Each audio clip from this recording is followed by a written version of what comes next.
Хомейнидан кейінгі кезек Тоқаевтікі деп айтам. Көп жұрт бұған қандай дәлелің бар дейді. Менің келтіретін дәлелім екеу.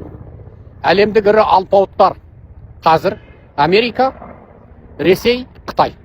Еуропа Американың одақтасы болғандықтан, бірақ кейбір мәселелерге көзқарас ұқсамағанымен, бірақ принциптік мәселеде бәрібір Еуропа Америка жақ болады. Осы жолғы соғыста да оны дәлелдеді. Сонда Қытай, Ресей, Америка бұл алпауыттар, бұлар бірімен-бірі тіке қақтығысудан сақтанады. Себебі барлығының қолында атом қаруы бар. Атомдық алпауыттар бірімен-бірі соқтықпайды, тікеден тіке. Бұлар көбінесе прокси соғыс жасайды. Прокси соғыс деген өзгенің қолымен от көсеу, немесе өздерінің бір өкілдері арқылы сол өкілдеріменен айқасу. Яғни бұл прокси соғыстарда Американы қараңызшы, ол үнемі Ресей мен Қытайдың итін ұрады. Ең басынан Ресей Қытайдың итін ұрғаннан бергісінен айтайық Башар Асад. Башар Асад қазір елінен айырылып қашып, қожасының ит қорасын барып паналады. Яғни Путиннің Мәскеуін барып паналады. Башар Асад Мәскеудің иті еді. Және сонымен қатар Қытайдың иті еді. Бірақ ол Пекиннен гөрі Мәскеуді сенімдірек санап, Мәскеуде тұрды. Қазір Мәскеуде.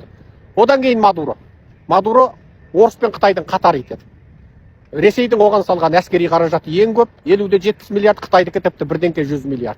Қытайдың да оларға сатқан әскери қару-жарағы, әуе қорғаныс жүйесі қисапсыз. Ең бастысы, Венесуэла, Ресей, Қытай, Иран, Кубаның тегін майшелпек мұнай базасы болып келді. Олар Венесуэладан тегін мұнай алып отыр. Сөйтіп Мадуроның билеуін аяқтады. Бұл анығында Ресей, Қытай, Иранның қатар итеді. Одан кейін Мексикадағы нарко алпауытты құрықтады. Ол өлді. Неге? Оның жылдық табысы енді сұмдық, кейбір елдердің жылдық бюджетінен жоғары. Ол 40 миллиард табыс табатын. Және сонымен қатар ол бүкіл Қытайдың фентанилін Америкаға экспорттайтын алпауыт еді. Оның көзін құртты. Енді міне Иран Хомейни болды.